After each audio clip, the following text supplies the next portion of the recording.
Tulichogundua kuhusu huduma zetu za nyumba ya upataji nafuu hapa tuko Dapo Recovery House. Hichi ni kituo kinachotoa huduma za utengemao kwa jinsia zote, wanawake pamoja na wanaume. Tuko Kibada Kigamboni block 17.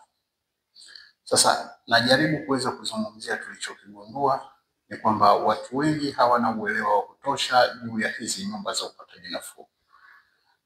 Ni kwa sababu gani nimeweza kuzungumza hivyo? Ni kwa sababu watu wengi wanapokuwa na ndugu zao au jamaa zao ambao ni watawaliwa wa vilewesho mbalimbali, hujaribu kuweza kuwashauri na kuweza waone kama wanaweza kukubali kuwaleta katika hizi nyumba za upataji nafuu waweze kupata huduma za utengemao kutoka katika uraibu huo wa vilewesho. Na mara nyingi wanapoweza kuwashirikisha hao ndugu zao kusema kwamba huwezi kunipeleka soba, ni kwa sababu mimi sio mvuta unga. Mimi sio mvuta unga. Na maana kupitia jibu hili pekee inaonyesha kabisa kwamba bado jamii haina uelewa wa kutosha juu ya huduma hizi za nyumba za upataji nafuu au wengi hufahamu kama sober house.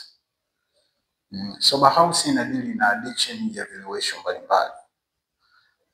Ninapozungumzia vilewesho mbalimbali, kuna watu wana uraibu wa bangi, kuna watu wana uraibu wa pombe, kuna watu wana uraibu wa cocaine, kuna watu wana uraibu wa heroin, kuna watu wana uraibu wa dawa tiba zenye asili ya kulevya, kuna watu wana uraibu wa methamphetamine, kuna watu wana uraibu wa mirungi.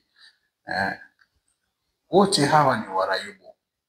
Kinachotofautiana ni kwamba tu huyu alitumia aina fulani ya vilevi. Sasa sober house huwa inatoa huduma za utengemao kwa hawa wote ambao niliweza kuwazungumzia. Sasa mtu anapoweza kuzungumzia kwamba mimi natumia pombe, sasa sober house ni kwa ajili tu ya wale wanaovuta unga. Na maana huyu mtu hana uelewa wa kutosha juu ya huduma za sober house. Lakini pia kuna wengine wanaposhirikishwa na ndugu zao utasikia kwamba mimi huwezi kunipeleka soba kwa sababu mimi sio chizi. Tunapoenda kuizungumzia substance use disorder au nikimaanisha kwamba addiction au uraibu, kiwango cha kudidimia kutoka mraibu mmoja kwenda mraibu mwingine vinatofautiana.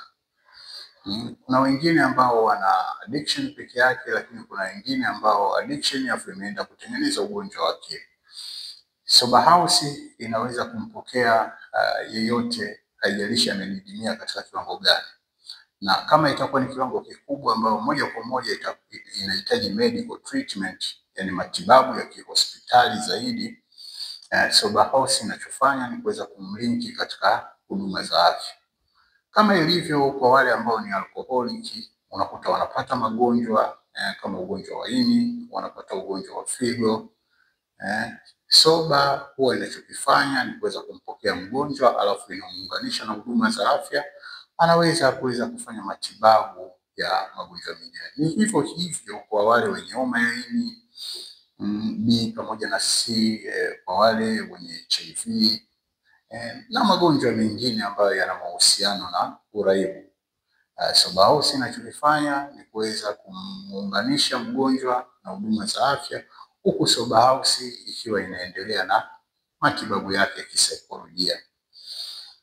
Kwa hiyo sober ni kituo cha kuweza kuwasaidia waraibu wa dawa za kulevya kuweza kutengemaa, kuachana na matumizi haya hizo dawa za kulevya au vilewesho vya aina mbalimbali, na kuweza kurudi katika jamii na kuweza kuwa na mitazamo na matendo yanayostahili katika jamii. Sober house si ya wavuta unga peke yake. Sober house ni kwa yeyote ambaye yuko na changamoto ya uraibu, uwe wa bangi, uwe wa pombe, uwe wa mirungi, uwe wa dawa tiba zenye asili ya kulevya, uwe wa methamphetamine, heroin na kadhalika. tunaweza kumpokea katika nyumba ya upataji nafuu na kuweza kumpatia huduma zote za utengemao zinazostahili na anaweza kurudi katika hali za kawaida. Dapo Recovery House, hichi ni kituo kinachotoa huduma za utengemao kwa waraibu wa dawa za kulevya pamoja na pombe, jinsia zote, yaani wanawake pamoja na wanaume. Daima inaonekana kuwa haiwezekani mpaka kukamilika kwake. Nafuu inapatikana.